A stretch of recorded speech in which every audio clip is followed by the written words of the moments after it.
I'm back again with another reform ratchet story time. That is starting to sound kind of redundant and boring, and I don't know.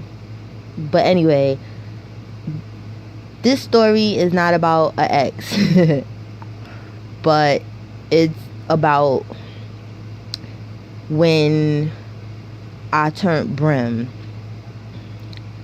The nigga that turned me brim, like this is how, when you don't really do like background checks on niggas and shit like that, and you just assume that like people is with the shits, or not even really with the shits, because that's not what made me choose him to bring me there. Like, you know, like I felt like, you know, he's very intelligent. Like I really thought he was a good person, and then he got me in some shit where it was like, okay, oh, so this is how this is gonna go. Where after this experience, I was not with it. Where like that nigga was trying to be like the puppet master or some shit, because like when he was trying to bring me there, he had less position than what the hell he was trying to give me. Where I'm sitting there, like, I ask questions. It's like, if you got less than me, how is it possible for you to get me something higher than you? And then I was like, oh, I figured out how this works. So when I first got there, I was just trying to figure it out, because this is like a whole new nation. It's a whole new thing. So it's like every hood is different. Like they rules, everything is different. So being that I was new, I was just trying to soak in everything, not knowing that like he was moving me like a chess piece. So when I say that, first when I got there, it was all messed up like the day before, because this nigga is over here talking about shooting somebody and he with the shits and all this other stuff, where I'm like, I don't feel like coming to no fucking meeting on no bullshit. You know what I mean? Like what the fuck is this? But I just was like, I'm gonna just roll with it. So now we go to the meeting. Everything is fine, everything is cool, until I meet who's supposed to like be running shit. So, well, running shit at the time, where I met this person a long time ago, and the problem that I found when I got there, and I was like, oh, this nigga is who's running shit. When I first met the dude that's running shit, this was like, I would say 2007. Now, the reason I'm saying this plays a very big part what year it is. Now, people was flagging and stuff in the 90s, like with like 10 red bandanas and beads and all type of shit. Like, you understand? So, but in 2007, it was like, people wasn't doing that. Like, people was wearing beads, you know, from the Botanica. But, like, as far as that, when I first met this fool, this is with one of the exes. This is why I say there's somehow a ex is involved when I go down a rabbit hole of fuck shit. You understand? Now, when we first met them, I've always been like, I speak how I feel. Like, I don't, you know, I don't be disrespectful. I don't cause shit, because mind you, I wasn't a part of that hood. So whatever they was talking about was none of my business. That's how I always like looked at shit. If it ain't my hood, I don't care. It's none of my business. Now, we get there. This nigga is old as dirt. That's the first fucking mistake. Where you old as dirt and looking like Punky Brewster with like a bandana on your head, 2 on your arms, 1 around your knee. So I just was like, when we got there and I was with my boyfriend and we were sitting on the couch, I leaned over and I was like, yo, where the fuck do you have me at? So, you know, he trying to be all gangster, because he's a gangster too. Like, you understand? Like, shut up. And I'm like, you shut up. And he's like, but that's my big homie. And I'm like, yeah, but he looks stupid. Like, where the fuck do you have me? Like, did we go in the time machine or something? This shit ain't cool. And looking at this nigga, like, this nigga had a hard ass life. Like, this nigga look old. Like, this nigga look like he was like 50 at the time. Even though 50 is not that old, but is that old if you gangbanging? I'm sorry. And if you're not from California, like, it's just over here, it's like, if you're not doing something with yourself, some of the old niggas, they just be like, just gangbanging so that they could go with their old friends and think they doing something hot. And it's not hot. It's a hot ass fucking mess. So I just was like, I ain't even interested in what this person's talking about. So now to see this is who the hell is running shit, I look at the nigga that brought me there, because he was there too when I first met this person. That's what made me make the decision to even have that person bring me there, because everybody was trying to like snatch my ass. So I had options of where I could go, but I wanted to go with somebody that I thought had common sense, because I have common sense. Where if you go with somebody that's a big homie and he's with the shits and you not with the shits, you gonna have a hard time, because he's gonna expect your ass to do the exact same shit that he doing, and it's not gonna be no, oh, but I don't like that. Like, you understand? Like, he gonna do you, period. So I was like, okay, I need somebody with common sense. So now it's this nigga. Now everything was cool. Like, when he was doing the puppet master shit, like, oh, do this, do that, I was like, all right. I wanted to learn for myself. Him and his little friends was trying to keep me in a fucking bubble where they did not want me to interact with other brim hoods. They didn't want me to interact with nothing. Where at first when I got there, that's how I was. I was on some robot shit. Where other people was, I was like, if it ain't this, it ain't what's up. And that's just how I was, like, on it. Like, I don't want to hear what you're talking about. Like, I was listening. Like, I was trying to be a student. Like, you get what I'm saying? But then I'm like, yo, when I start learning the paperwork, I'm like, all right, brim love is a must. So if brim love is a must, why the hell can I not be cool with other people? So now, when I started to, you know, get my feet wet and I understood what the hell was going on, I fell into my position. I was doing me. Everything was fine. And that's where it's like, when people, a lot of the times, people just be there because they want to be seen.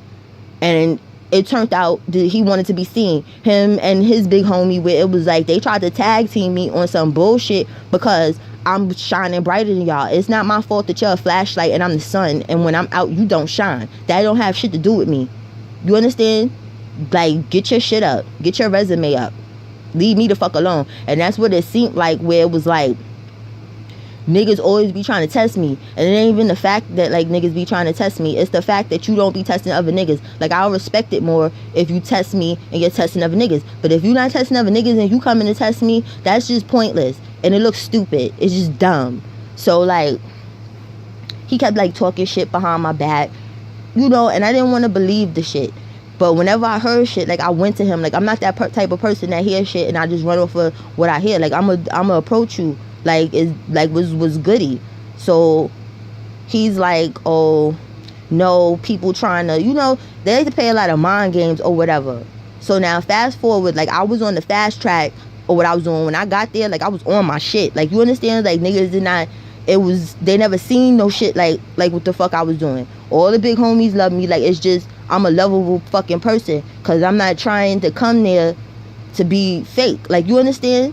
Like, I'm not going to be scared of you. I'm going to say what it is. And that's what I was doing. And they did not understand that. Like, I would go on visits and niggas be like, oh, you should bring some drugs up here. And I would tell them niggas straight up, that's not my area of expertise. And they would just look at me puzzled. Like, you understand? Like what? And I'm like, I don't do that shit. That's not, I don't do that shit.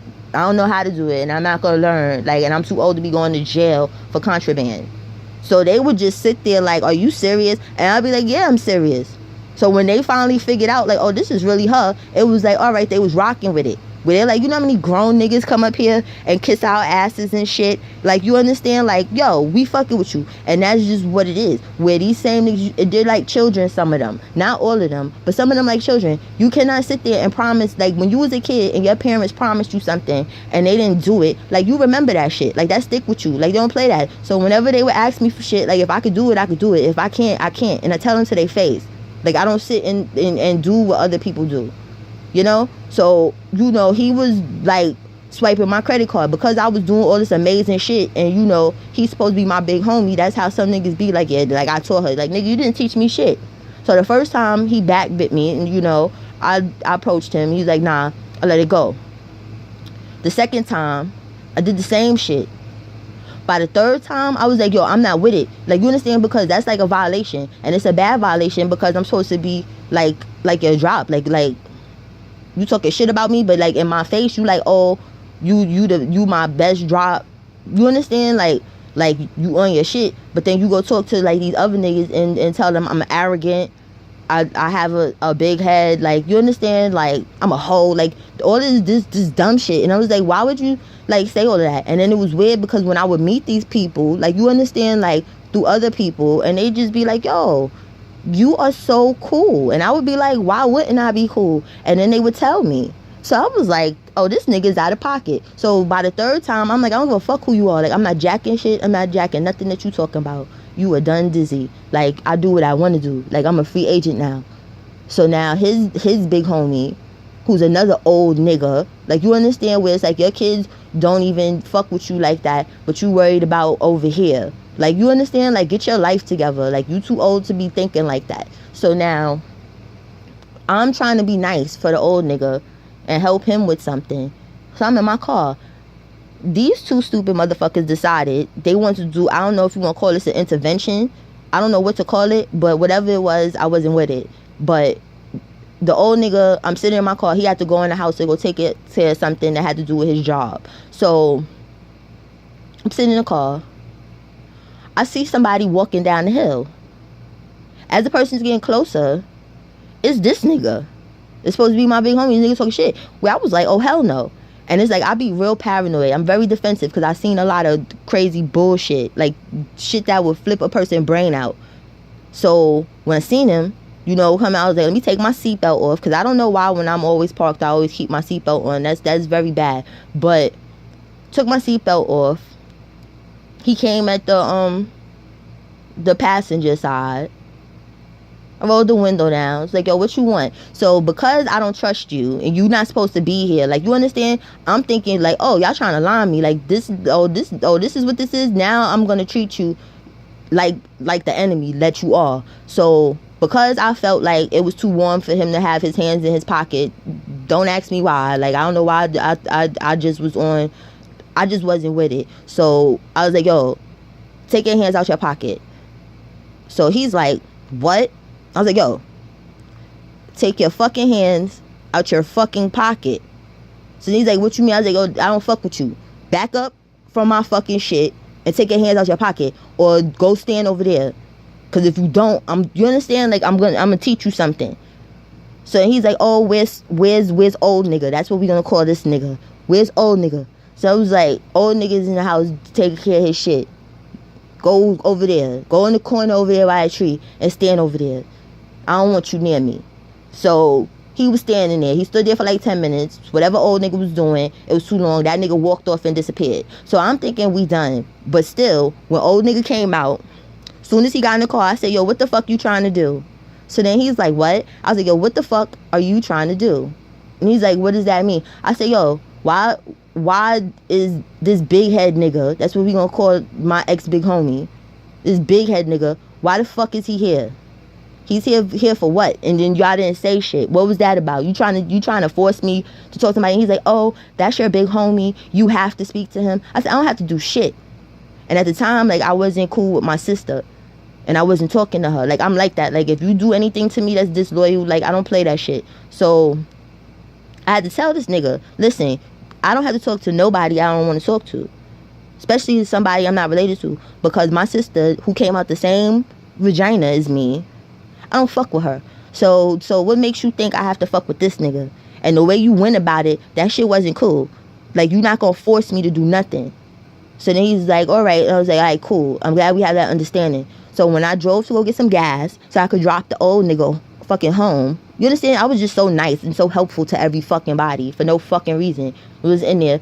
This Looney Tune, big head nigga, you over by the gas station. So why are you there? You went and stood there. Then this nigga, because he had this strange thing of calling all of us his children, where it was like, nigga, you is like 2 years older than me. That is impossible. Don't do that. Like, I'm not your child. I'm not your child. I have a dad. Like, I'm not here for family. That's not what I came here for. I have that. Don't do that. So, you know, he's yelling at the gas station, and it's like, you looking like a dummy. And then he's like, oh no, she's gonna learn to respect me. I was like, this nigga's crazy. So I'm just laughing at him and stuff, because I was like, you just look stupid. The gas attendant is sitting there. I'm like, just shut the fuck up. So now the old nigga is like, yo, stop talking to him like that. I was like, nah, this nigga's acting like a fucking Looney Tune. Like, you understand? Like, I don't have no energy for that. I don't have no energy for that. So then the old nigga was like, oh, can you drop him home on the way to dropping me home? I'm still trying to be nice to this fucking Looney Tune. You understand? Where it was like, all right, I will drop him home. But when he gets in my car, that nigga better shut the fuck up.